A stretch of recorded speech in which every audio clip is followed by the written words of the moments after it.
పల్నాడు జిల్లా నకరేకల్ మండలం గుండ్లపల్లి గ్రామ పంచాయతీ కార్యాలయం ప్రాంగణంలో Gundlapalli employees helping hands foundation ఆధ్వర్యంలో ఈ రోజు జాతిపిత మహాత్మా గాంధీ జయంతి కార్యక్రమాన్ని ఘనంగా నిర్వహించారు. ఈ కార్యక్రమంలో గ్రామ సర్పంచ్ మోషే, గ్రామ పెద్దలు చింతపల్లి ఫకీర్ అహ్మద్, కరాలపాటి వలి మరియు గ్రామ వైశ్య సంఘం నాయకులు, పరిశుద్ధ కార్మికులు మరియు గ్రామ ప్రజల సమక్షంలో జాతిపిత మహాత్మా గాంధీ జయంతి కార్యక్రమాన్ని ఘనంగా నిర్వహించారు.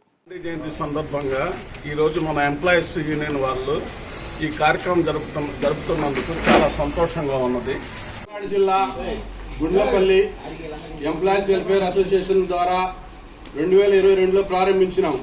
ఆనాటి నుండి ఈ రోజు వరకు గాంధీ జయంతి కార్యక్రమాన్ని నిర్వహిస్తున్నాం. ఈరోజు గుండ్లపల్లి పంచాయతీ కార్యాలయ సిబ్బంది, గ్రామ పెద్దలు, గ్రామ ప్రజల సమక్షంలో గాంధీ జయంతి కార్యక్రమాన్ని నిర్వహించడమైంది. గాంధీ గారి జయంతి సందర్భంగా మన పంచాయతీ ఆఫీసులో గాంధీ జయంతి అపురూపంగా జరుపుకుంటున్నాం. ఇదే సందర్భంగా శాంతి దూత అయినటువంటి మన మహాత్మా గాంధీని స్మరించుకోవటం మన అందరి అదృష్టము. ఈరోజు మహాత్మా గాంధీ జాతిపిత గారి జయంతి సందర్భంగా మనం పంచాయతీ ఆఫీసులో ఈరోజు గాంధీ గారి జరుపుకుంటున్నాం.